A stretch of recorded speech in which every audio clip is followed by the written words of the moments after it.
C'est quoi l'oracle des cristaux? Ben, en fait, c'est un oracle, donc c'est un jeu de cartes sur les pierres et les cristaux qui se veut, donc en fait, c'est 44 pierres et 44 cristaux, qui se veut un guide pour notre chemin spirituel. Plus un outil, en fait, pour, avec des affirmations, des mots-clés, des chiffres vibratoires.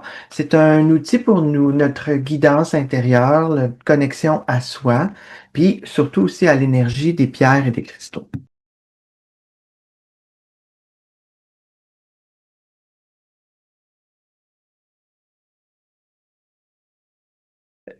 Il est né d'une extension un peu naturelle de mon livre, mon grimoire de lithothérapie. Quand j'étais dans la création du livre, euh, ça me venait qu'il fallait que je fasse aussi un oracle pour la compagnie.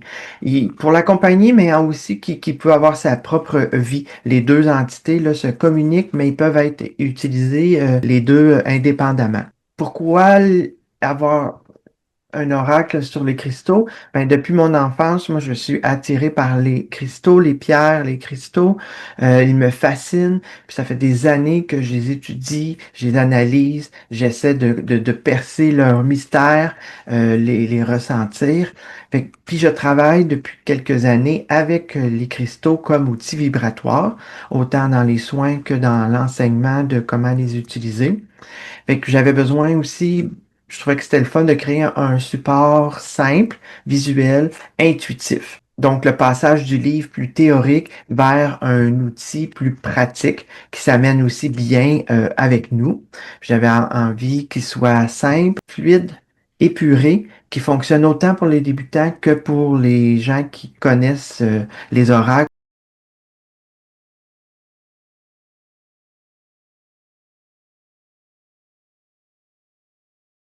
L'oracle s'adresse à toutes les personnes qui sont sensibles à l'énergie, puis à l'intuition, puis au monde des cristaux, puis qu'on vient autant aux personnes qui débutent qu'à celles qui ont déjà une pratique spirituelle ou énergétique. De toute façon, avec l'oracle, j'ai créé aussi un livret qui va expliquer comment utiliser l'oracle, qui va donner les codes là, pour bien pratiquer avec un oracle. Il peut être utilisé donc autant pour soi-même et ou dans un cadre professionnel aussi.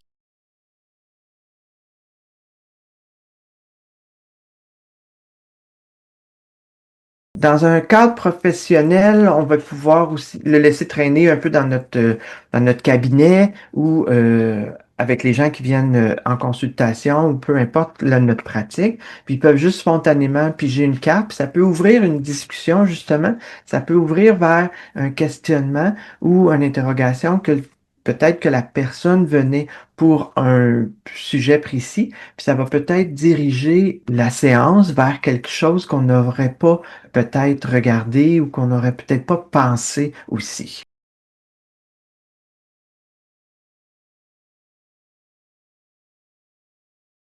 Ce qui rend différent cet oracle-là, ben, en fait, on a mis 44 cartes. Fait que déjà, la structure vibratoire du chiffre 44 a été réfléchie, a été pensée. Chaque carte a une fréquence.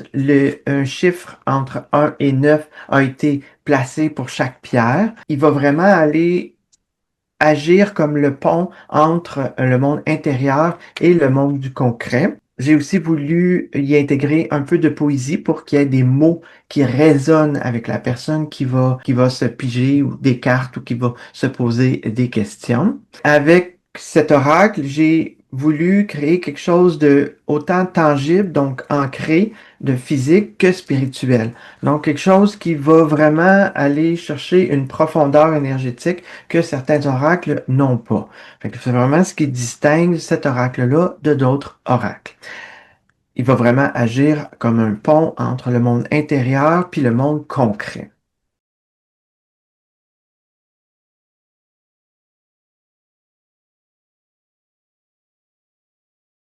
Pour bien profiter de l'oracle, je suggère de prendre un moment de recentrage, de connexion avec soi-même en premier, puis ensuite ben, y aller spontanément si on a besoin juste d'une carte ou de plusieurs cartes. Et c'est d'étoffer sa question comme une question assez ouverte.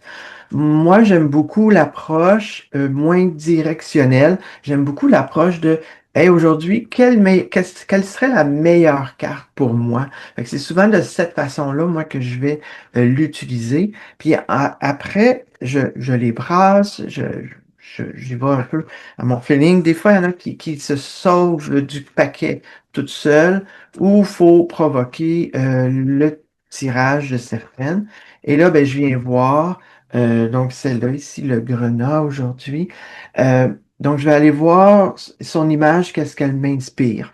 Si ça m'inspire rien, ben, je vais regarder aussi son chiffre vibratoire et la phrase et les symboles que je lui ai mis. Les symboles qui d'ailleurs ont été mis dans des cartes supplémentaires pour pouvoir nous aiguiller, pour qu'on puisse se repérer facilement. Les cartes sont marquées de jaune qui vont nous indiquer là, quelques mots-clés.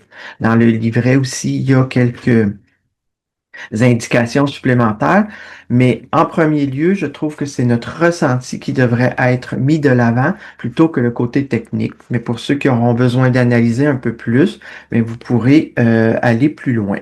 Mais le ressenti, puis ce qui résonne en ce moment, puis souvent, c'est très juste comme message que les cartes vont nous diffuser.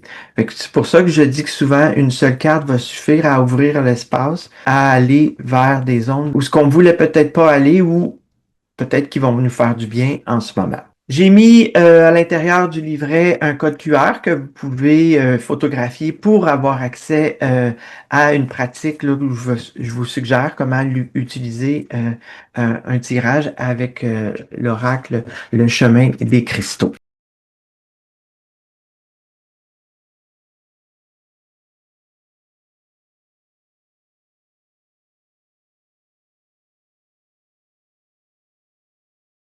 Ben, avant tout, je pense que c'est de se lancer, d'écrire ce qu'on a envie d'écrire, de se connecter à ce qu'on veut vraiment écrire, puis se lancer. Première bonne chose, je crois que c'est ça. Puis après, une de mes meilleures suggestions, c'est de s'entourer de gens qui vont faire évoluer notre projet aussi, qui vont avoir un regard critique sur notre projet, qui vont le faire évoluer. Puis après, de trouver les collaborateurs qui vont matérialiser ce projet-là, des fois plus intéressant que ce que nous, on avait visualisé au départ. Fait que je pense que ça serait de se lancer. Des fois, ceux qui me disent, mais moi, j'aimerais ça, mais j'ai pas d'idée, c'est de trouver la bonne idée, puis peut-être pas trop réfléchir, puis commencer à écrire à la main, juste écrire des notes, puis à un moment donné, regrouper ça, puis en formuler quelque chose. Je pense que c'est comme ça qu'une bonne idée ou un ouvrage prend forme, c'est en le commençant.